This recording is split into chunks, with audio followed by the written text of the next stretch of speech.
1, 2, 3, 4. Ladies and gentlemen. Ladies and gentlemen. That's right, the big dick is here. Get ready.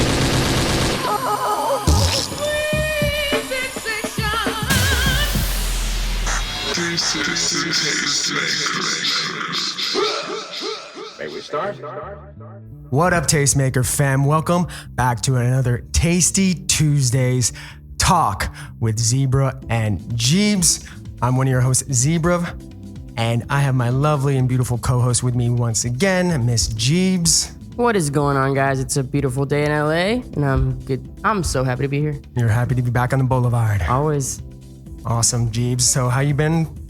It's been good. It's a beautiful day out today. The sun's out. Beautiful people are out. Just look at them. They're gonna probably awkwardly stare at us through the window like we're animals, but I'm down. They're always down. Hopefully we get some exciting things happening today. Everyone's been kind of dull. Oh, there we go. We got a wave. Oh, we got a wave. Hey, We hi. got a wave. I love you too. I love you. I love you. We have another beautiful guest with us today as well. And would you like to introduce yourself?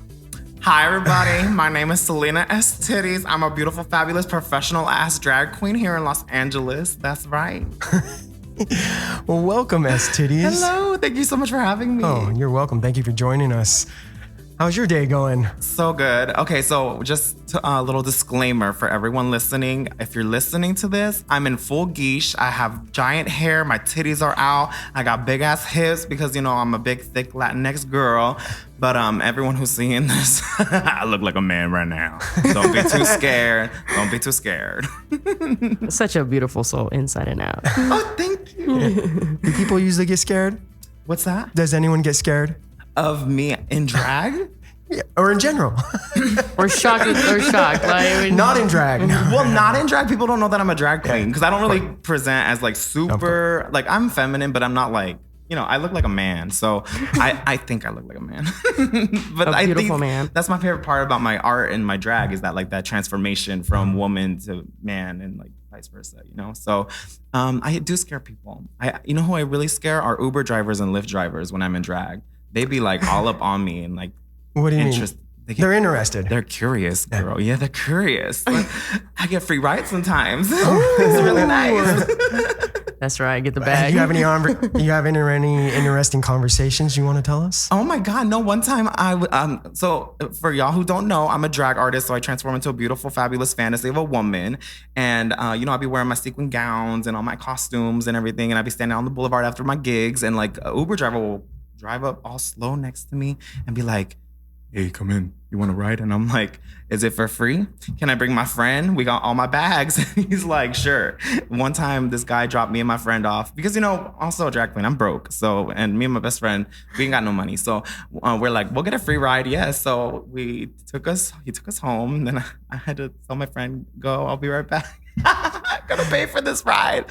And I didn't do anything. He also had his baby seat in the back seat. So like, these Uber drivers, ladies, clock your man if he's an Uber driver. I'm just saying. Have the security app where you can follow them around. Oh my God, is that a thing? Yeah, where they made it. Yeah, you can. Yes. It's an app where like maybe you have a family or Oh yeah, and you're like, where you at? a cheating husband. Oh my God. Cheater. Well, Next time on Cheaters. times are crazy. Yeah, you just look on the phone. Bunch of Uber drivers. Why there? Why they across town? Look, we've been locked up for a year and a half. People are desperate right now, so I understand and I get it. If that's you, don't feel bad. I get it. We're there with you. Just be honest with your partner. That's true. Open that shit up. Don't have the baby seat in the back. Don't have the baby seat in the back seat. At least put the baby seat away, right? I do not understand that. That's at least 3 stars right there. I mean that part, yeah. Great ride, free ride, but baby seat in the back, 3 stars. Unless the baby seat was for me, which I don't think it was. that's okay. Gotcha. Unfortunately. I probably would have. That's a kinky fetish. Oh no, not for me. Not for me. Let's leave the babies alone. Baby drag? baby drag. drag. Baby drag. Not me. I'm not no baby drag, baby. Just call me Baby Drag. Is that gonna be your drag name, Baby Drags? Sounds like a good one. It's cute. Baby Drag. I just wear a diaper around. Wait, have you ever been in drag? I've dressed up, but I'm not like full on drag because, I mean, drag is large Yes, term. big spectrum. Yeah, spectrum. So I guess I've done some forms of drag. Word. But nothing with the crazy makeup and going over the top. I would be down to do that, actually. You'd be really pretty. You'd be really pretty. You got the facial features. Yeah. Have you ever been a drag king or something? I have not, actually. Ooh, there's a lot of drag kings in downtown Los Angeles, actually. It's emerging, but there hasn't really broken into like the West Side, where West Hollywood is more popular for the queens and stuff. I know downtown Red Line and Precinct have been really, really like pushing the whole drag diversity. Yeah. Can you tell us more about that as far as like where you perform or how you even got into like what was the first club? Tell us my journey. Yes, give us your journey. Take us on your where it started. So I grew up in Redwood City. No, I'm kidding. I'm from the Bay Area, so I'm a Bay Area little hood rat baby. Do you all remember Chewy Gomez on the radio? Like I grew up on that. Oh. California Music Channel was my shit when I was growing up. I moved to Stockton when I was in high school, and Stockton's real ghetto if you don't know Stockton. And I had to get out of there, so I can move to LA. And I went to musical theater school, literally up the street right here. I went to AMDA. Okay. And I got a BFA in musical theater. Graduated when I was 20. Then I started doing drugs, y'all, and it was not cute. I got real messy. Got real like in the Hollywood scene of it all. And then I got sober when I turned 21. And when I got sober, I went and did a professional dance program. And I was out here auditioning as a dancer, as a male dancer. So male dancers, these auditions were like for Rihanna and like Salina Gomez and shit. And so they would be like, take off your shirt. And I take off my shirt, and baby, I did not look like him over there. They have the 6-packs and the titties, and I just had man Was titties. it like the Chris Farley and Patrick Swayze SNL skit? Which one is that? The iconic where it's a Chip and Dale audition, and it's Chris Farley's like one of his iconic performances, but Patrick Swayze, a sexy guy, gorgeous, yes, is all stripping, and then Chris Farley's like they're in an audition together and they're competing with each other. You got to check it out. I need to watch this. Yeah. Like I get fixated on the Justin Timberlake and the single ladies. You know Leotard. Do you remember that one? When he danced the SNL, yes. Ooh, hey Justin. I remember that one. Free Britney. Okay, anyway, so like I wasn't booking in anything as a boy because I don't have that kind of a body. So then I just started dressing as a girl and I started performing and dancing that way. And it took off and I did a bunch of competitions in West Hollywood, and I'm here now 8 years later, been a drag queen. But it's interesting. During the pandemic, I got let go from my day job, my survival job, which I was working at Barry's Boot Camp, which is the gym in West Hollywood. For someone not being sexy, works out of Barry's. Well, that's my tea, because like I was working at In-N-Out Burger flipping burgers for like 4 years, right? Like literally down the street, I was at In-N-Out Burger. The one on working Sunset? there. Yes, I worked there. That one's so busy. And it's crazy. It's crazy. 24/7. It's crazy, but I was over there flipping those burgers on the grill. That's kind of like a Barry's boot camp right there. Literally, it is. Well, I got so chubby there, and I wasn't booking stuff because I was chubby, eating burgers every day. I was like, you know what? I need to change my life. Who intimidates me the most? And it's the white gays in West Hollywood, right? So like I was like, how do I get more comfortable in this area? So I inserted myself into that area, worked at the biggest, fanciest little gym that they all go to, made friends with them all, got my body together. Back then, I have a little pandemic weight to lose right now, so don't look at those titties right now.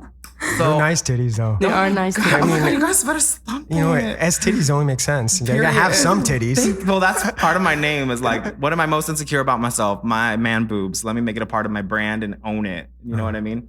So that's that. So I'm working at Barry's Boot Camp, and all these white gays that I used to be so intimidated by and insecure and made me feel so less than, because I'm also like, a brown queer person in this white gay area. I inserted myself, and now all those hoes are my fans. You know what I mean? So during the pandemic, I got let go from that job. And now I've been doing drag full time as my full on career, because before that, I was very just like, oh, I'll take a gig here. Oh, well, I have to work in the morning, so I probably can't do that gig. So I wasn't really full force in my craft. I was doing it, and I was like struggling, and also waking up at 5 a.m. to go work at this gym, and then I'm like tired to even do a gig later.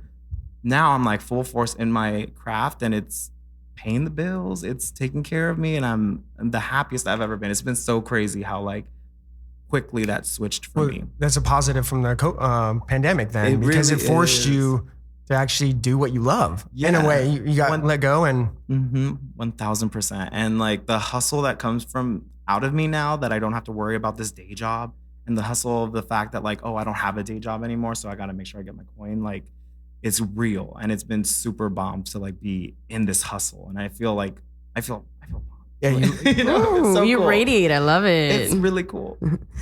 But yeah, as far as like gigs and everything, so you would say like this pandemic definitely helped just navigate through that passion of yours. And honestly, it's really nice to hear because we don't really hear that a lot. Yeah. Because we hear like, oh yeah, it was like this pandemic took a toll on like, you know, my mental health and stuff. And I know a lot of people that, but you were able to turn that into a positive, and now you're living your dream, and like that's pretty cool, honestly. Thank you so much. Yeah, you know, when I was doing my day jobs and survival jobs, I would do a lot of like digital content. Like I make parody videos as my drag persona, Estitties. Like I have this one parody video that went viral. Is like a parody of It, like Pennywise, and like for some weird reason it went super viral. It has like over 1 million views on my YouTube channel, and I'm like, whoa, I'm gonna keep doing my parody videos then. So I was really good with digital content. So when pandemic hit, everything was digital, Of course. And so I was like, it was perfect for me. shout out that YouTube channel. Oh yes, just go to Salina Estitties on YouTube, baby. You probably seen my video before, darling. That just rolls off your tongue. Salina Estitties. Estitties. Okay, so you want to know something funny? So like I had a very sexual past back in my day, right? Like when I was 19, 18, 17 years old, I was very sexual, and I thought it was funny. I was like, oh, okay, what's my drag name? If I was a woman, I'd probably have real big fake tits. Oh my God, and she'd probably be such a slut. And if you say Estitties with like a Spanish accent, Estitties, it sounds like STDs. So, so that was kind of my tea back in the day. But when I started auditioning for Drag Race, I was like, that's not very like household brand to push like across America. So let's just make it titties instead, because everyone loves titties and everyone loves to say titties, and it takes you out of like being so serious with yourself, you know? Yeah. Like drag is all about having fun and like having a good time and breaking the norm of like your everyday life. So if you say S-titties, like you're already saying titties, it's stupid, you know? Yeah, no, S-titties it adds that little Latin flavor in it. Like that little Latin flavor, like S-titties. And you're like, represent. oh, you gotta represent, right? Representation matters out here. Penny. But yeah, no, as far as like drag shows, what has been like your favorite experiences, or in general, like things that are coming on, like just what have you learned that works with you and what doesn't? You know, I'm sure everything has their pros and cons, but I would like to hear more about that. Yeah, I mean, there's no rule book or blueprint for drag, right? Like everyone thinks that, oh, you get on Drag Race and then like you're a superstar, but there's a lot of girls who get on Drag Race who aren't very exactly talented or know what they want to do with their life after Drag Race. So I very much like based my path on what would I be doing even if I was on Drag Race. So I'm capable of doing a lot of things. I think I'm really talented. But a big part of that also is like, I get to create my own path and what that looks like for myself. So whatever I want to do, I get to do it. And that's the beauty, I think, of drag. And, like I taught myself how to sew. I make all my own clothes now. I make all my own wigs. I make all my own music, my mixes, my performance aspects, my choreography. Like I do, it's my whole production. I'm a one-person production. That's how it should be. Honestly. And it's crazy that like people pay me to bring my production to them, but I'd be performing in the clubs in West Hollywood, downtown LA. I'm all over Los Angeles. I've done movies, TV, film. Like I did a lot of extra work, like drag extra work. They call it like specialty background work. I was like in A Star Is Born, Always Sunny in Philadelphia. So there's like like a, what do you call it? Featured extra?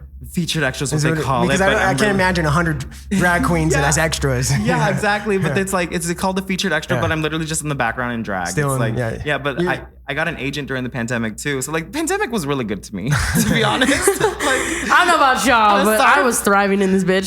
Sorry for everyone else, but like, I ended up getting an agent because they saw my music video. So like, I'm also making music videos. I'm making music. I'm making content. I do anything anyone does, I can do in drag. Like, and that's how I see it. Like, there's no wall to break down because I'm capable, is how I see myself and how I approach my life and my career.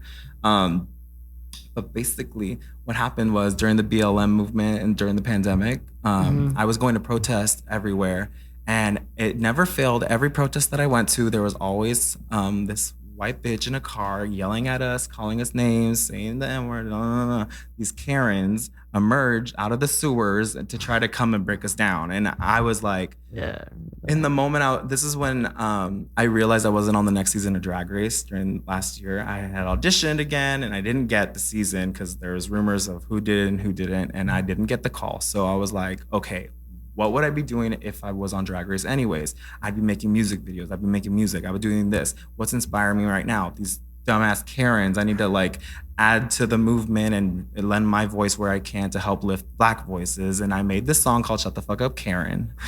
And I love it. It emerged out of like this like, you know, racism and like this. Just frustration of like someone not seeing the bigger picture as to why these movements were happening, right? Period. Yeah. And I get you. I was there. I was like, yeah.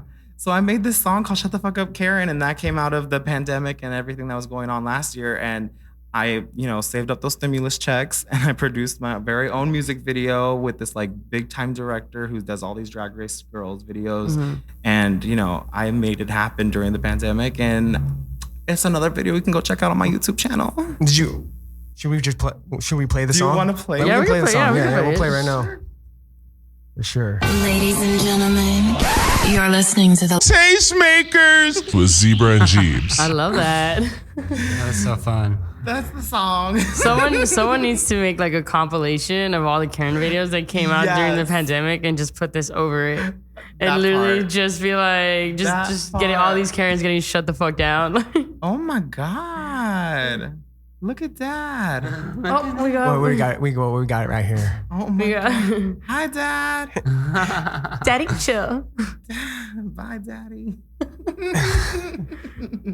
That's Hollywood Boulevard for Hollywood That Boulevard. is Hollywood Boulevard for you. Showing some skin. you.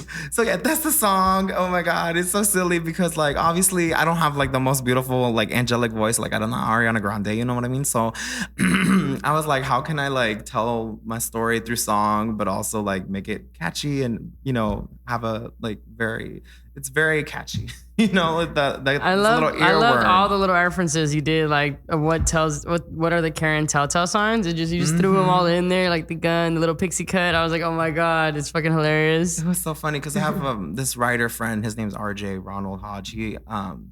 I asked him if he could help me write the song, and he was like, "Okay, well, tell me what you want to say." And I literally just said, "Oh my God, so this, and this, and this," and then he literally just turned those into lyrics, like my exact words, and then that just became the song. And I was like, "Is this how songwriting works?" Because obviously it's my first time writing a song or doing any kind of single. Like, I was very impressed with the process. I was like, "Oh, I literally just get to do whatever I want to say and just turn that into like music." So that was really an interesting experience for me. And then, not to mention like putting on the music video, like this was all created with the music video in mind. Mm-hmm. So it's more visual. Like if you're watching what I did with it, it's a whole thing. And there's like a bunch of like super guest features in it and stuff. And like, it was a big deal for me. So but my point with all of this is like, I did it, you know? Yeah. And if I could do this, then anyone could do anything that they set their mind to and want to do too, because this was like I never thought that I'd be doing a music video during a pandemic. Like, I should be at home with my mask on. You know what I mean? But here I was making shit happen. So Yeah, of course. Yeah, I always said the pandemic, we all had plenty of time. We had a lot of time to do whatever we wanted. A lot of other people wanted to just stay home and not do anything. And people were depressed and which whatnot. I did that too. Yeah, everyone went through their, however long it was, their phase. But it was almost like if you didn't use any of that time, then then you have no excuse because all we do is complain about how much time we don't have, right? In general. So it's a great way what you took, and you, like you said, you made it happen, and you used it to full extent. It's crazy too, because like after it was done, I was like, okay, well, I did that. Now what? You know, it's like got to keep on pushing, got to keep on moving. That's the thing about being an artist, right? It really You're always is. thinking about the next step. What are you going to do after your last project? Isn't there something like what's this saying? You're only as good as your something. Something like does anyone know that? I mean, I only know you're only as good as the company you keep. No, like you're forgotten after like the last photograph, the last movie. It's something, I don't know. We got to Google that up. You just got to keep pushing. You got to keep pushing. Push you're it, as push good it real as good. the art you create. You're only No, it's something about like you're only as good as your last performance or something like that. yeah, it's something like that. Where someone by Warhol or maybe. Yeah. I don't know. one of those. Yeah, one of those. But I always find it very interesting how you said you did a bunch of partying, and that was only for a year. You worked that in and out, and that wasn't been that long. And then you went to working at Barry's boot camp. You're like turning your negatives into a positive. You're like, I have a very optimistic attitude. I love it. It's radiant. Like, it's so radiant. Like, I'm a Libra. Like, I don't like conflict. I don't like confrontation. Like, I just want everything to be beautiful and balanced and harmonized. And like, you know, if there's anything I learned from being sober, and, you know, I got sober through Alcoholics Anonymous. Shout out to my AAers out there. And if you need help, if you're struggling with drugs or alcohol, like, there's help and a solution for you too. Like, that's also a thing. So just ask for help, you know, look up your nearest Alcoholics Anonymous meeting if that's a thing for you. But my point is that I very much learn at the end of the day, like, I have a choice in what I do with my life, right? Like, everything that everyone does is a choice. You know, our personality, the way we think, the way we interact with people, the way we talk about ourselves in our heads, like, that's all a choice that we have with ourselves. So you have the power to like create a different choice than what you've been doing with yourself. And that kind of just showed me, like, I get to choose the trajectory. Is that trajectory? Of your life. You used know? it correctly. You used it correctly. These big words coming out of my mouth. I have problems with them as well. Trajectory. Can I ask who were the features that you got for the video? Oh, well, I asked a lot of big Drag Race girl names, and a lot of them said no, or a lot of them didn't reply to me. But I had Heidi in closet, like, right as she got crowned Miss Congeniality, and that was a big moment at the time during when it got shot. But Heidi in closet was the big one, and just a lot of great local queer people of color, and trans artists that are here in West Hollywood who don't have like a giant platform, but they all do have platforms now. It's the crazy thing. Like, back when I asked them, they were like, quote unquote, nobodies, but now they're like going to be the next hot. Do you want to shout out some of them? Oh my God. Cornbread Jeté is a fucking star. If you know Cornbread Jeté, she's a drag queen. Taryn Balenciaga is this gorgeous, beautiful trans woman. She's so gorgeous. Oh my God, go follow Taryn Balenciaga. And then just my drag sisters like Marta Bichu, Godoy, and like all these beautiful artists, Joe Lopez. There's so many of them. You all probably are like, who the fuck are these people? But like, then you aren't a fan. You read my mind. I'm gonna look them all up later. You're really a fan of drag, you'll go find these people, you know? So a lot of people are just concerned with Drag Race and like Drag Race girls, and they think that's just drag, but drag is so much more than just Drag Race. So speaking of drag, usually people have like a drag mom. Do you have a drag mom? No, I don't have a drag mother, actually. So like, part of my tea is, you know, a lot of people, so for people who don't know, like, a drag mother is someone who helps you get into your gig, like they teach you. It's kind of like an AA sponsor. It's very AA sponsor, to bring it back to that. Yeah, it's like, it's someone who helps guide you through this career and like figure out where your gigs are, how to do your makeup. Girl, put this dress on. Oh, girl, take that necklace off. Like, that's too much. You know what I mean? Like, very that. I never had one of those because I just feel like I had so much inside of me, and I didn't want anyone to take credit for my talents. And that's like my own selfish personal thing. It's like, I don't want that bitch saying that she helped me do this when that was all me. You know what I mean? And that's my own thing. She's taking all the credit. Yes. But that's something I'm actually working on and trying to like let go of. And like, there's beauty in collaboration and working with other You might be a mom soon. Yeah, no, I was going to ask you, are you a mom? There's people on Instagram who call me their mother, but I never met them before.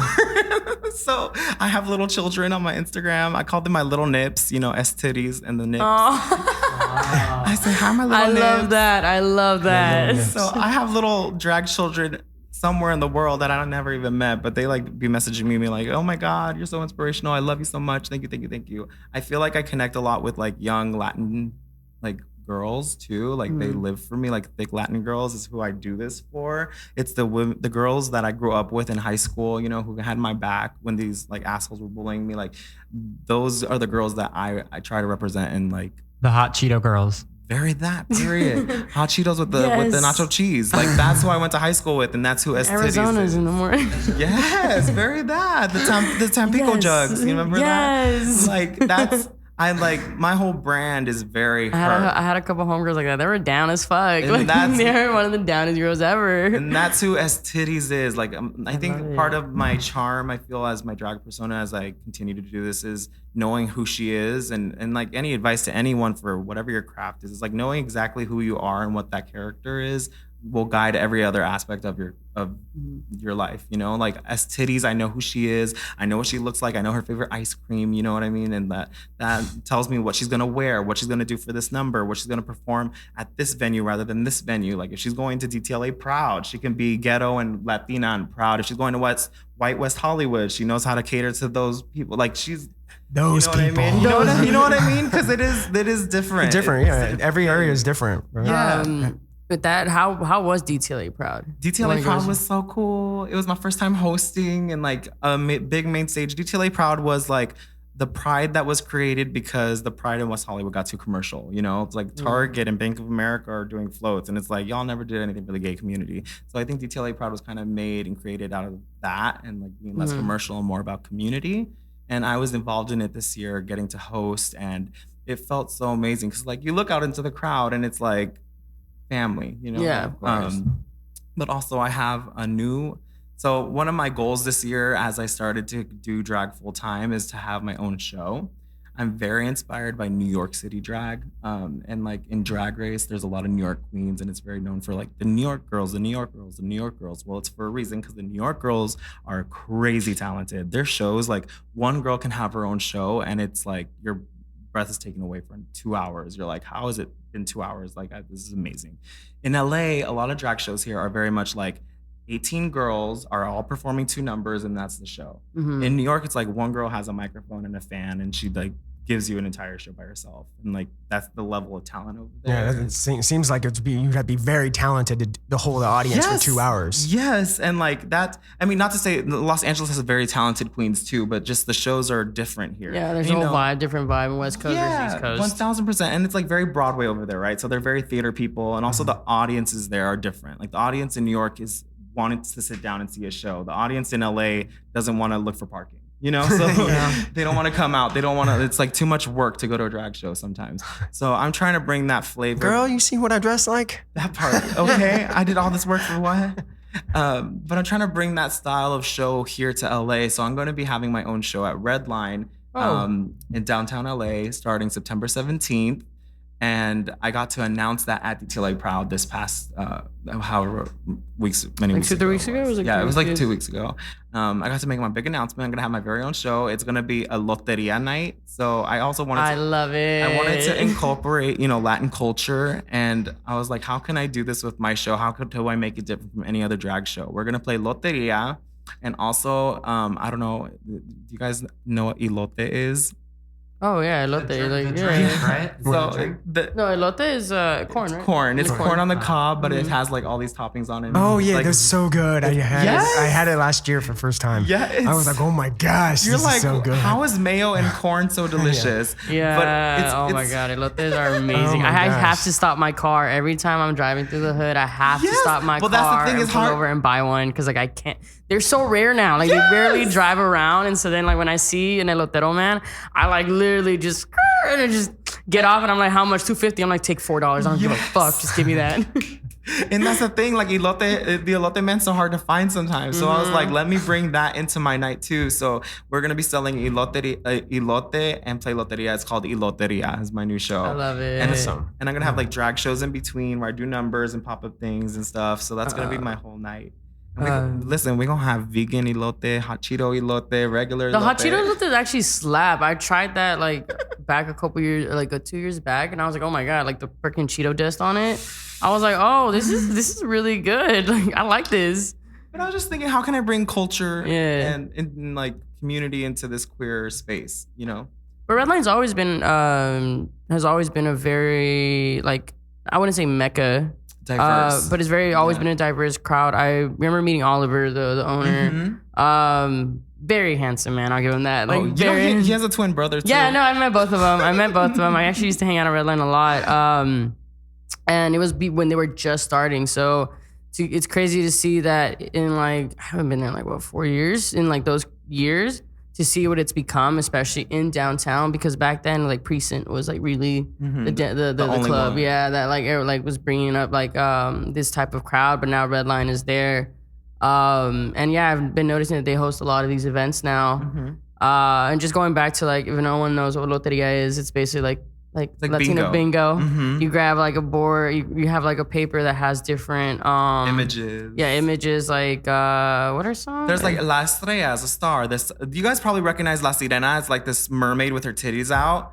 And like that's a basically lot of like, people like put that on a shirt. Yeah, Like, it's very popular. You probably recognize the images, but it's basically Mexican bingo. But it's very popular in Latin culture, and to have like a night where everyone can just come out and I'm we just play like, it every holiday. yeah, Every major holiday. It's so much fun. I'm gonna have some cool ass prizes too. When is this? I'm probably gonna pull up. It's September 17th, baby. And look, my prizes are wild. Like one of my prizes is you get to put on a Salina wig and beat up Yolanda Pinata.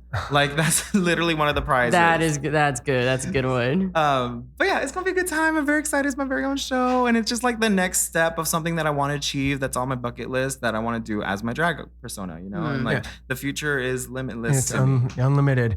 So is this a residency, or are you going to be doing this on how often? Yeah, so this is supposed to be every week on Fridays, and we'll see how long it lasts, or like we'll see how successful it is. There's already other clubs wanting to like pick it up and like let me bring it to another club, so that's a possibility too. But this is my first ever show. I'm really trying to prove myself, and like I'm very excited. Well, yeah, this is a big, start in another direction of your journey, and it's only going to lead you into bigger things, I'm assuming, because a weekly gig, you're going to be working. Yeah, well, she's already working. Let me tell you that much. Like this past weekend, I did 14 shows just on Saturday and Sunday. Like I was looking at your stories. I was like, dang. Busy. 14 shows. Yeah. You were doing one yesterday, right? Or you had a couple? Yesterday was Monday. I was off Monday, but Sunday was crazy. Yeah, Saturday and Sunday were crazy. Like I'm telling you, I've been trying to hustle my Swana off. It's been really fun. Is it difficult to use the bathroom during all this time? Yes, I don't pee all day. I don't pee. Oh my God. How do you do it? It's so rough. Like in between shows, maybe I'll take off my corset and like you have literally like 5 layers of tights and my pads, and then I'm tucked. So you have to untuck it and then pee and then trying to tuck it back on, all with nails on. Like you need a personal assistant. Just to help me pee. Yes. I usually find the man at the bar. They're pretty willing. Help me pee. Like, no, you don't want to. You don't want to smell that. That's the real tea right there. Oh my God. It's sweaty. It's hot outside. But you do it all for drag. I love it. The dedication. It's all for the I was reading one article and they were saying this drag person was saying, I only take shots. I don't want to drink any large. They don't do big drinks because then they have to pee later. Pee later. I'm wondering, so how did a lot of networking, I'm assuming. Oh my God. But how does one come about, like say they're getting into drag and they want to get to your level right now? Like, is it, like, how do you get your name out? How do you get, I do an event, I do this? It's so funny because I literally just asked a queen, like, what the networking aspect, I'm not good at it, right? Like, personally for me, I'm not good at like, being like, hey, what's up? Or pushing myself or going up to people, shaking hands, kissing babies. Like, I'm not really good at that. I like my work to speak for itself, but also like in order for your work to be seen, you need to be meeting the right people to like do all that. But for drag queens, it's a lot of like showing up to drag shows and supporting the girls there and like getting to know them by showing up. And like, you just show up, you keep showing up. Very much like AA. You just show up and like you say hi and be kind and like you be nice and tip the girls and support the girls. And then you just eventually they'll be like, oh my God, you should be performing here. Why not? That's basically how I got all my gigs. It's like, I'll show up to a show and they're like, why don't we have you here? And I'm like, oh, I don't know. I'm down though. And they're like, okay, well, let's get you next week. And I'm like, okay, then I'm fine. And there I am. And now I'm like at this new show. And that's basically how it had happened for me, you know? And it happens, I mean, it seems like the community is knit tight. Or is there some people like black sheeps? Well, I mean, I think what's interesting is there's queens who've been doing this for a long time who are already set in their ways. And like, especially like in West Hollywood, right? Like there's new clubs that are opening, like Rocco's is fairly new and they're creating space for new talent to come in. Because before that, people already had their like microphones. They're locked down, they're set. The shows are set, they have their people already. So it's kind of hard to break into some clubs. But like Rocco's is offering new opportunities for people, for new queens, which is like I'm at Rocco's almost every weekend now.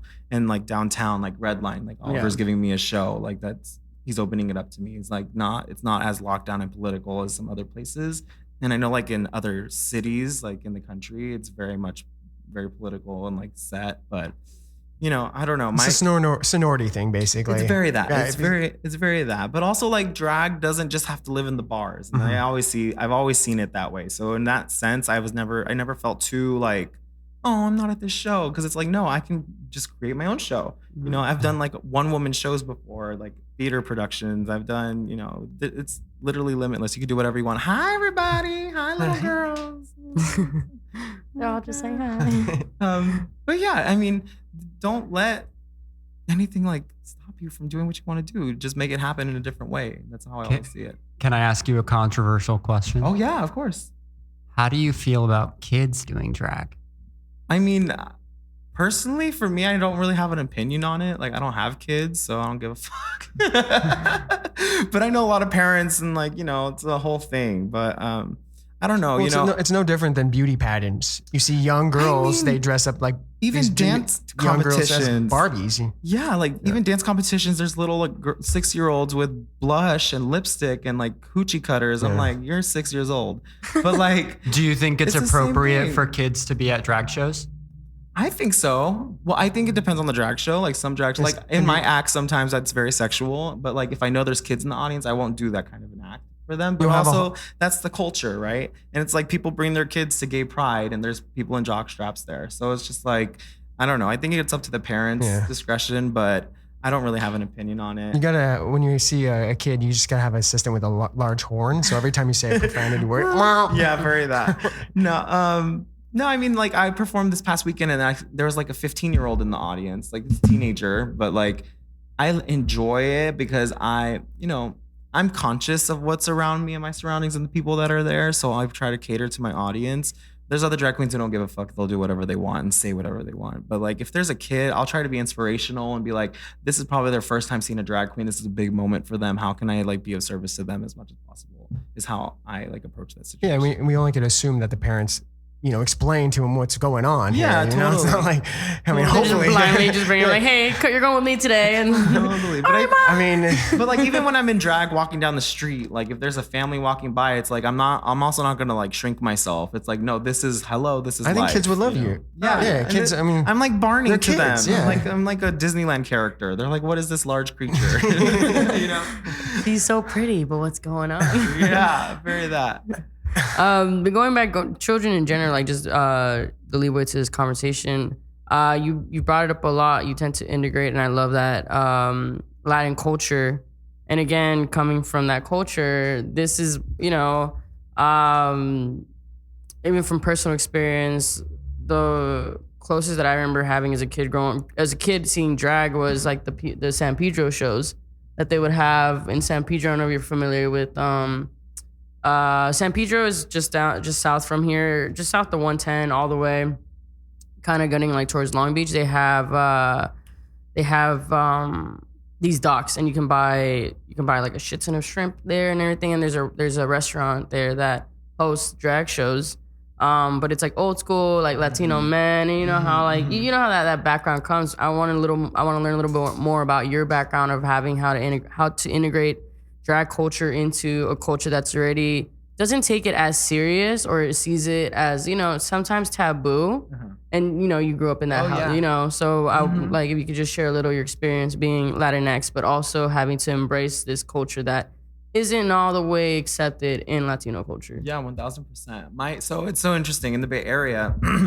My parents had me when they were 18 years old. So I was like, my parents were always working. They were hustling. Like they had me really young. So I was with my gay uncles in the Castro growing up a lot. So that made it a little easier for me to integrate into this like community. Was like my uncles were gay in the Castro, the gayest city on earth, San Francisco, you know, back especially in the 90s.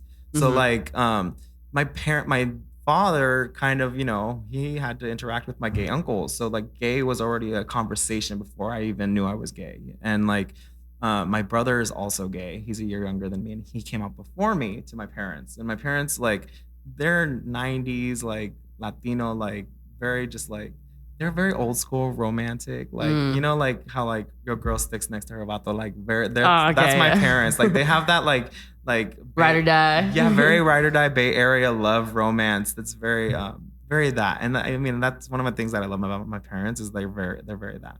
So, but they're very loving, and they're very like, they're, you know, they're coming up in the 90s. So like they are a little more progressive than like maybe my grandmother, you know. So they were all about love and like loving us, and they didn't care if what we were about. Like it was all cool. So I was grateful to come up in a family like that, at least with my parents. And my family's really small. I don't have a giant Latin family. So that my experience is maybe a little different from a lot of other Latinx performers and like you know, experiences. But when I started to do drag, one of the things I noticed was like a lot of drag queens, they have this idea that like Dynasty, do you remember like Dynasty, like the old white the gowns soap opera? stuff, It's very like that's what people were emulating in drag, where it's like this old rich white woman fantasy. Like that's a lot of like what people go to, right? Like this glamorous furs and earrings and oh darling, very that. And I was like, that's not me. That's not who I am. Who I am is like, you know, this hood rat who came from, you know, the ghetto and like is Latin and ate hot Cheetos, like very that, you know. So I was like, how do I bring myself into this dynamic of drag culture? And like I just did, you know. And I think it's very important for me to make sure that my drag persona, my drag and my art stays authentic to my experience, because that's what makes me stand out and that's what makes people relate to me. You know, even performing a number at DTLA Proud, like there's an entire audience there who's never seen me before, and like maybe they see this little bit of themselves in me as I'm performing, and that's the whole goal here, is to like relate with other people and make them feel seen at the end of the day. Nice. But yeah, it's really cool seeing that, how you integrate like, you know, your little bad bitch out here, like, and I like that persona going on, and it like radiates from you as you speak. So thank you. And, you know, I also find it important, too, to make sure that, like, you know, I'm a thick girl. Like, that's part of my story, too. Is like, I wasn't the hot 6-pack skinny bitch, you know? So, like, that's part of my persona, too. Like, there's a whole, especially after the pandemic, all of us are a little juicy, so. Of course. We became chefs. I want to make sure people see that. Halfway through, we became chefs over here looking at recipes like, oh, let me eat this. I can make this now. I make my own avocado toast. Fuck your $15. For real. It's expensive. No, hell yeah. It's expensive out here. It was buy an avocado, it's $1. I know. A loaf of bread, $5. Seriously. Go to a dollar store. We make it for $2. That part. But as far as crowds, have you seen the difference between WeHo crowd versus downtown? I feel like downtown is barely open. Not like they were closed off, but I feel like they're barely open on this whole scene. Because back then it was just like bar area, like club. Now I'm feeling like a lot of like events going on, or like WeHo's kind of had a run for their money with what's going on. No, for real. But I think that's the beauty of what downtown was trying to do, is like combat this like idea of what West Hollywood is, which is very like white gay land. But like that's also just a concept. Like that doesn't have to exist as a thing. But of course we make it that. And I know I've made it that. I've said it in this interview already, like white gays, you know. But I think it's up to us and up to the individual to go in there and infiltrate that space and like create what they want to see in the world, you know? And for me, it's like I inserted myself into West Hollywood as this like thicker Latin gay person, and I'm not gonna like back down from that. Like I have friends who are like, ugh, I stay in Silver Lake because West Hollywood is too uppity, which it kind of can be. Like people think that there's somebody in West Hollywood, like they're like, oh, I'm like, don't you know who I am? It's like, no, I don't know who you are, bitch. I don't. I just want to, I can buy you a drink, but like I don't know who you are. But also people are like scared to talk with each other. Where like my friend in Silver Lake, he's like, oh, people just talk with each other. They like get to know each other. They have fun. They have a good time, which is probably true, and like it is a thing. But like I think that can exist anywhere if you allow yourself to bring yourself and just put yourself out there to do that. But it's very intimidating. Like even downtown can be intimidating, because I live in West Hollywood and I'm a drag queen in West Hollywood. To go perform in downtown is a little intimidating, because in my head, I'm like, hi, what's going on, daddy? And like downtown, like there could be like, ugh, you're a WeHo girl. What are you doing here? You know, like I've heard that before too. I need to explain. Wait, what? I've heard that before too. Yeah, like it's all, but it's also like, but no, not in your experience. No, they haven't said it to me personally, but I've heard them be like, ugh, what? We're not in WeHo girl. Like, take that shit over there. Like I've heard stuff like that before. You know, it's so that's a conversation that exists. But it's like, for me personally, I'm like, that's their own personal opinion and idea that they have in their head. It's not reality. You're just here to do the show. I'm just here to work. Shit. Yeah. I'm here to make my money. Like, You're trying to pay these bills. Yeah, I think that's also a big thing in drag culture is like the chickadee gossip of it all. And like, it's also personalities and egos. And you have to remember that not like, you know, most of them are gay boys who have a lot of like trauma, you know? If you get down to the root of it, I love that. I love that. That's how you're going in there. It's like, I'm going in here and I already know what's going on. So, but for anybody like artists and like singers and like, you know, rap artists, like they all have their own personal bullshit and drama and trauma that they're working through and who makes them who they are. But like some people work through it and some people don't. So there's a lot of toxic people out there as well. So don't, you know, pick and choose your battles. And they all express it in a different way of art form. Yeah, you know, as correct. you know, like in songs or and like what you do and through your performances. So 100%. yeah, I was wondering, since you met RuPaul, I saw on your. I met him twice. Yes. Yeah. How was that? Well, okay. Well, the first time I met him was at a CD signing at Amoeba when it used to be down the street, and I was only like right down here. I was down, right there. down Sunset. And I was only like 18, 19 years old. I hadn't even done drag yet. But he was really sweet at the CD signing, and it was kind of before Drag Race was really blown up. And then I met him at DragCon, which is like the drag convention they do downtown every year. And he was like stone cold. He was like, I went in, took a photo, and I left. Like he was just working. Yeah, he probably met because he's at the convention, so he's probably he's working. Thousands like of people. People have this idea that RuPaul is like this bitch and like doesn't care about drag queens, doesn't care about anything, and just wants his money. But like. The human being. He's a human being. Yeah, and he's working. You get tired of meeting people. I mean, you can't be 100% every day. Yeah, but it's like RuPaul. Like she created this platform where drag now is what it is. Like I want to be able to work as hard as I am right now if it wasn't for drag. Was RuPaul on was it MTV or VH1? VH1. I remember that when I was a kid. I remember RuPaul was like, oh my gosh. Yeah, remember that talk show. It's so old. It's so funny because a long time ago. Speaking of AA, like. Well, I know it's supposed to be anonymous, but I was RuPaul's sponsor I was friends with, and like he knew me. And there's this beautiful man named Don Norman. Well, I don't know if he's a sponsor or not, but like I knew Don Norman knew him, and he passed away during the pandemic. So rest in peace, Don Norman. But like I had a connection to RuPaul because of this man, but it's also like if that's RuPaul's teacher, like he's my teacher, we're the one and the same. You know what I mean? Like I don't feel, and I think that's a gift of the sobriety and of the program of Alcoholics Anonymous. For me, it was like, I'm not less than anybody, but I'm not more than anybody either, you know? Like it's just my Libra, like balance. Like I'm right here with everyone else. We're all the same. We're all here. So that's kind of how I see it. Like, but RuPaul is one of like, you know, head honchos. She's up there. She's the one. Yeah. I mean, the queen, the king. Yeah. How many seasons have you auditioned for? I have auditioned 4 times. So the last 4 years? Last 4 years, yeah. But like that's another thing that's very political too. Of course. It's like you know, there's popular girls who are already popular who are friends of the friends who are already on, and they usually connections as well. I'm assuming. Yeah. It's very that. But also, I think now that I'm doing this full time without my like survival job justifications for not going for it full force, I'm in a different space for myself, and like I'm excited to audition for the next one because I feel like different from the last 4 years, even now in this short amount of time. Like, what is a quick rundown of the audition process? Oh my God, it's crazy. It's a lot. I cry every time the auditions are announced because it's so much work. It's like an entire interview portion. It's only like it's like 20 questions you have to answer out of drag, and then you have to answer them in drag, and then you have to submit like performances and video clips, and then you have to show them 14 different looks that you have that you could do on the runway. Is this before you meet in person or is this in person? No, this is all on a videotape. Video, okay. Like a 20-minute videotape. And then you have to do like 2 lip sync songs. Sometimes there's an acting challenge. There used to be like make a outfit out of crafts, like supplies. And then there's like 3 snatch games. You need to do 3 snatch game celebrity impersonations. And then it's just a lot. I'm like stressing out thinking about it. What are your favorite celebrity impersonations?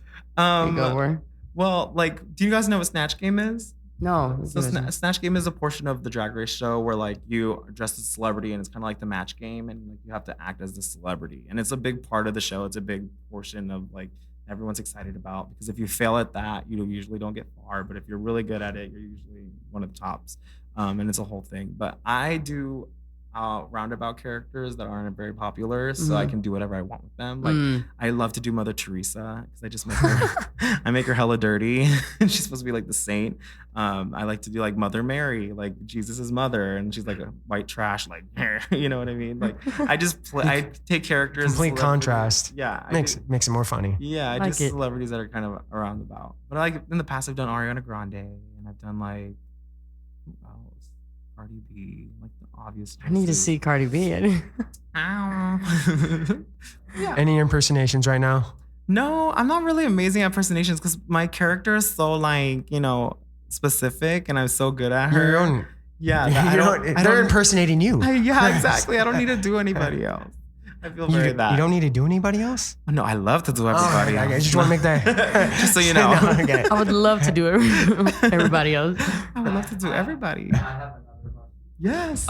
So what would being on Drag Race do for you that you can't do for yourself? Now with like TikTok and YouTube and all of these platforms, people are able to get millions of views and be able to get a following and all of that. So why would you want to be on Drag Race, and what would that do for you? Yeah, that's 100% true. Like you don't have to be on Drag Race to be somebody already.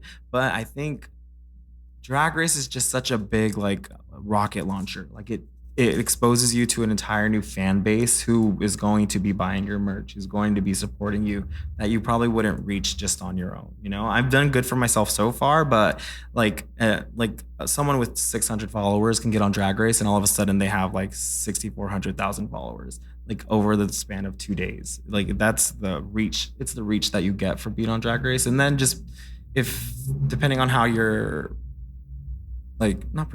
depending on how you come across on TV, like people can love or hate you more or less. So it could actually break your career too. Like I have a friend who went on Drag Race and like she's super talented and amazing. And then she got on Drag Race and they gave her a villain edit because of a situation that happened. And she regrets being on Drag Race at all, you know?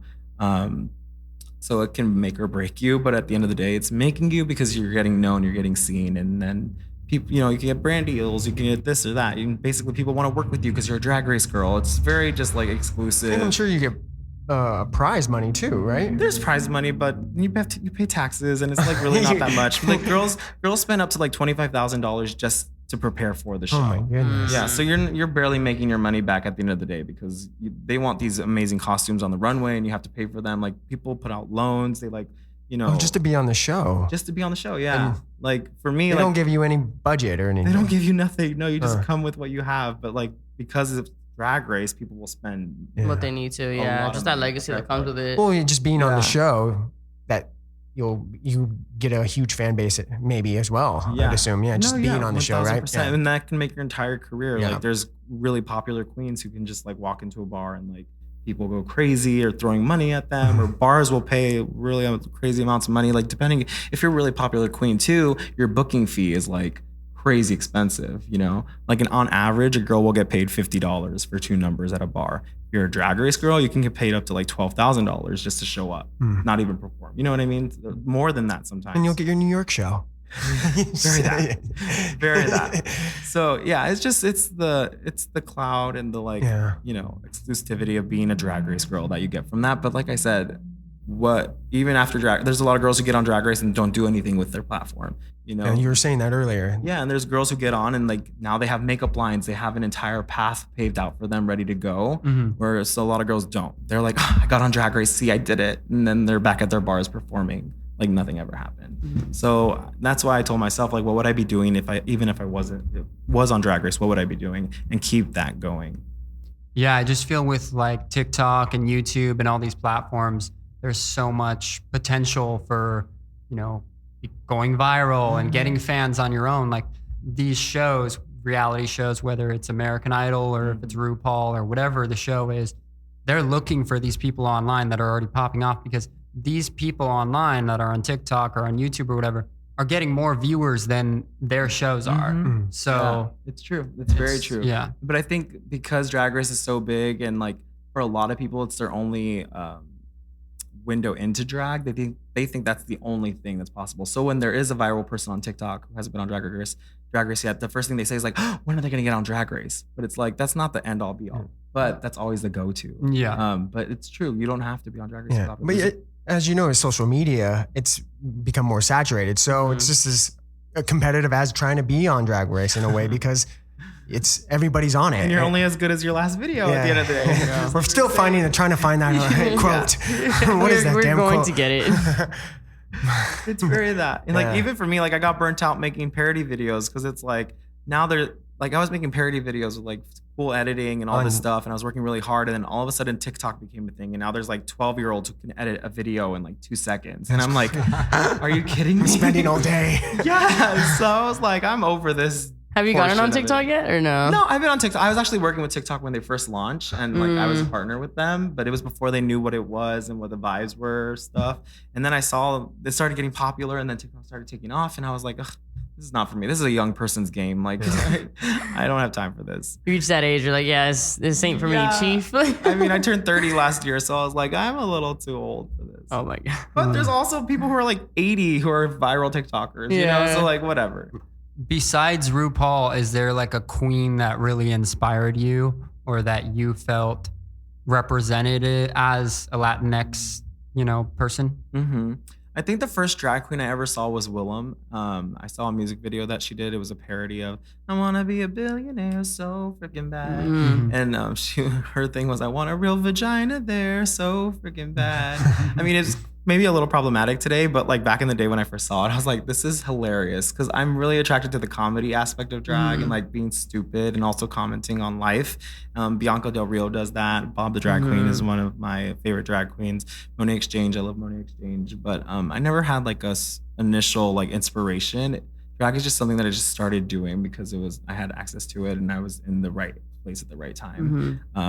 But yeah, those are some of my queens that I enjoy and that I look up to. I was noticing on your social media though, you really didn't start posting Estitties until maybe like 2018, 2019. That's when I started to do because I was going back in the history. Yeah, you went to the vaults. Well, I was trying to be a lot of shirtless photos before. Oh yeah, I was trying to be a dancer before. I was trying to be this male dancer, and then I was tiptoeing in drag. But I also had my own personal journey with like my internalized internalized homophobia and toxic masculinity. I'm like, people aren't gonna like me if I look like a girl or if I'm too feminine. I remember when I first started doing drag, I had long hair, and I would look in the mirror. I'm like, oh my God, people think I'm a girl. So I cut my hair off, and I'm like, that was a whole like internalized struggle for me. But I was also like 21, 22, 23 years old. I was a young person. I'm different today. I'm like, but yeah, I was afraid of the drag for a hot second because I was like, I don't know how people are going to look at me. Guys aren't going to like me. And I was very much about like, oh, I need to be liked by guys. I need to be liked by these white gays. That was like a whole internalized thing for me. So what is next? What is your top 5 things or? It's so funny with like, since things opened back up in June is when all the clubs opened. And June was also Pride Month. So it was crazy busy for me in drag. Like all of a sudden, life is open and now I have 18 gigs and it's a Pride gig and it's a gig here and it's there. I've been so busy with my bar gigs and I've never worked as hard like this in the bars before because I always had my day job, so I never really hustled like that. I've been super focused on just like hustling and I've been very distracted with like, creating new looks and new numbers and always trying to bring something new to the bars. But right now it's my new show. It's what's next for me. And then after that, it can be whatever I want it to be. I don't really know right now, but obviously Drag Race would be a great accomplishment for me that I would want to do, and I really feel like I could win personally. But when's the next audition for that? Apparently they're supposed to happen at the end of the year, so so coming up probably November is when it's going to start going on, and then people probably start finding out next spring if they got on or not. So up until then, like I'm gonna keep doing what I keep doing until then, or even after. So I don't know. Maybe I'll make more music. I don't consider myself like a singer, but I made that. Well, Christmas is coming up again, so you may maybe make another Christmas EP. I have 2 Christmas songs that are also on iTunes and all the platforms that I made just for fun. But yeah, I don't consider myself a singer, but I can like create a song. So like that's a thing. But I also there's amazing like artists, drag singers out there and artists who are making really beautiful music too. So it's like That's not me, and I know that about myself. So, but I can do whatever I want. I don't really have that planned right now. Right now, I'm taking one day at a time and like focusing on the show.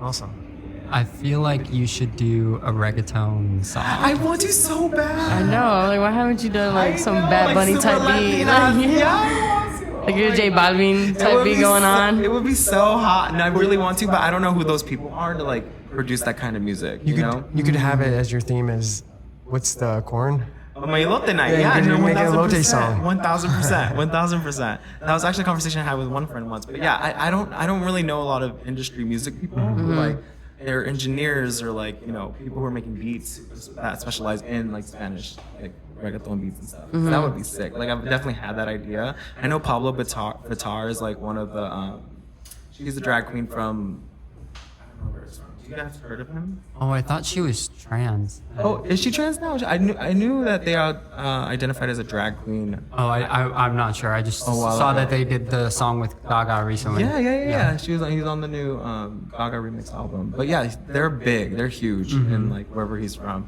they're from. Sorry. They're the only ones that are making Spanish type music like that. But no one in the US. Yeah, it seems like it's so in your character, like, in yeah, your vein it of what seems you're like a doing. niche And you could- I love the song that you just did, the Shut Up Karen. That was a Thank whole you. vibe. And I would love to see Yeah, more of tossing the... some flavor. Like, who produced that song? That was produced. I mean, Shut Up Karen. It was just done by a friend's, like a friend had an engineer friend who just did it to me for me as a favor. I don't even remember their name.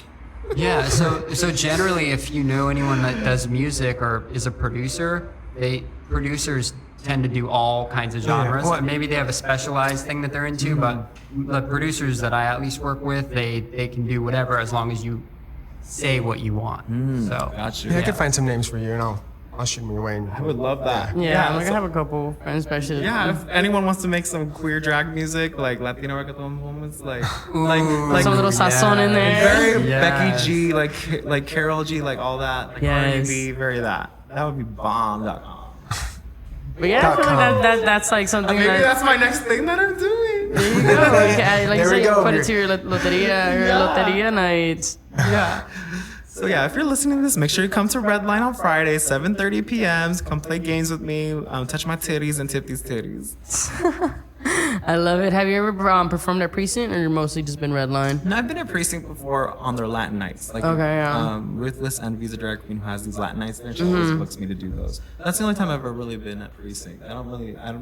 I'm not too infiltrated into the downtown scene as I am in the West Hollywood scene, but Redline, my show at Redline is kind of my introduction to getting to know. Well, yeah, I think. Well, even then, like in downtown, they don't really have a community, a gay community, the way WeHo has it set up already. Like I said, I think Redline has definitely taken the reins on that as like doing these events, because Precinct is only so limited to certain drag nights. Yeah. But Redline has definitely taken the reins on like giving a space for the community and to go express themselves. 1,000%. And they have a new bar that just opened, 2 Bar 10, I guess is what it's called. It just opened. Oh, really? 2 weeks ago during DTLA Proud. So downtown's starting to build itself up to be its own little like running, which it already is, but it's only gonna get bigger. Oh yeah, it's only gonna get bigger from here. I think honestly, I honestly believe it's gonna get as big as WeHo Yeah, it could definitely. to an extent. It's just hard to find parking. Oh yeah, that's the only bitch out there. It's just like parking. It's like you're like, is that yellow? Is that red? Fuck, I'm gonna have to go back around. Like fuck. Yeah. You go back around, someone fucking took the parking spot, and you're like, I'm just gonna go home. I don't need this. So since we're not like super into drag, I'm just curious. What's like your worst experience doing drag? Like, have you had any horror stories? I think it's more of like. Did you ever feel uncomfortable when you're at a bar and drag? Not so much at a bar, because at least in a queer space, they know how to treat the drag queens. I think the most uncomfortable situations are when you're booked for a party or a gig or like an event, or even like some TV shows I've done where they've never worked with drag queens before, so they don't know what's involved with being in drag. So they treat you like a regular schmegular person, but drag queens, we need a little more care because there's so much more going on. Like I'm in hip pads, I have tits on, I have big ass hair that's hot and heavy, I have like 5 layers of tights, I'm in heels, I'm in this. So like when I'm sitting outside in the sun, like waiting to get on set. Like it's not fun. You know what I mean? Usually they need a little more care. Drag queens. People don't know how to work with drag queens. They've never had the experience before, but then they learn in the moment, and it's really rough because it's like we need AC, we need to be. It's like it is a little diva, but it's like if you want good quality work and product, you need to make sure that it's taken care of because I'm in the sun for too long and I start melting. Yeah, we're sorry we don't have the AC today. Oh, You're melting right now. Yeah, right now I'm melting. That's why she's melting. My tits on the floor right now for anyone. It's actually kind of hot. Oh, you like the saggies? Yeah. Reminds me of natural. All natural, guys. So then to flip it on the other end, what's your most rewarding experience as a drag queen? Your moment that you felt like you've accomplished something or that you felt really inspired or something like that? Yeah, I think for me it's whenever like I do a number at a bar and there is like that one person who comes up to me and is like, thank you so much for that number, like I needed to hear that today, or like she was like, wow, I totally understood what you were doing when you did this move or when you said this thing, like that spoke to me. I'm like, thank you so much. Like it's those little interactions, knowing that I help someone feel something at the end of the day, like that really fulfill me and make me feel like I'm on the right path and I'm doing good. You know, a lot of girls, I call it, you know, on Drag Race, they ask you what kind of drag do you like the least? Like what's your least favorite kind of drag? And my answer to that is always selfish drag, like selfish drag queens who are only doing drag to be on Drag Race. Queens who are only doing drag because they think that they're hot shit and they're like, their shit don't stink. I'm like, that's not what I feel like we should be on this earth doing. We should be like here creating to like touch people and move people and, you know, make people feel something. So whenever I feel like I'm doing that to somebody, it makes me feel super fulfilled and good. And I've shot two, like I did a national commercial like a month ago, and that could have been my like, oh, I did this commercial, that's the biggest thing I've ever done. But no, like that doesn't matter to me. Like what matters is creating these connections with people and making them feel something and knowing that I did that for them with drag, all things. So that's my biggest accomplishment. That's great. Does anyone have any extra questions before we wrap this up? Anything, thoughts? any last words? Like you said, I can tell like what you inspired me. Any words or kind words you can put out there, you know, as a person that has gone through it but has always just seen the optimistic like side of it. Yeah, I mean, I feel like I said a lot. I'm a very ushy gushy mushy person.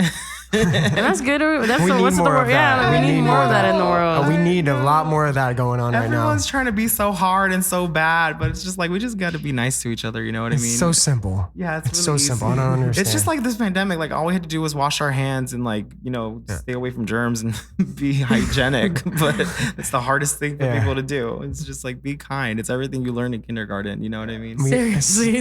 And it's crazy how people forget that. Yeah. I don't know. Especially in the city. It's like, get the fuck out of my way. You know, like, oh my gosh. You know? Yes.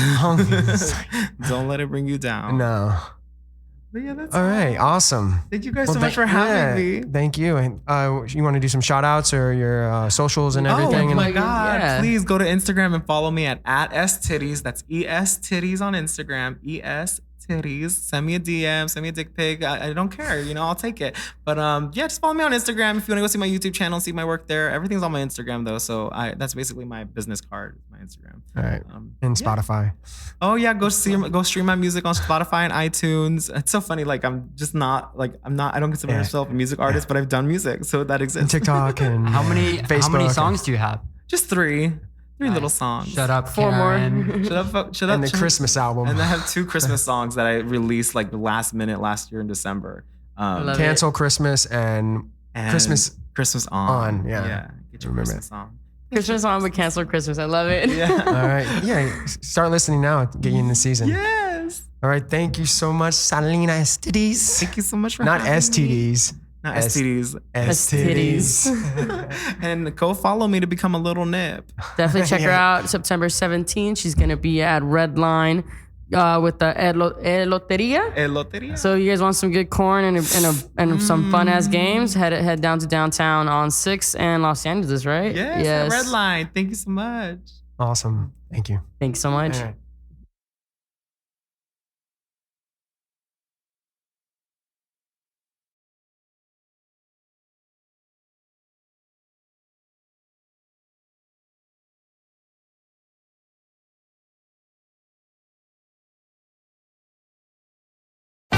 and gentlemen, you're listening to the Tastemakers with Zebra and Geebs. Dash Radio.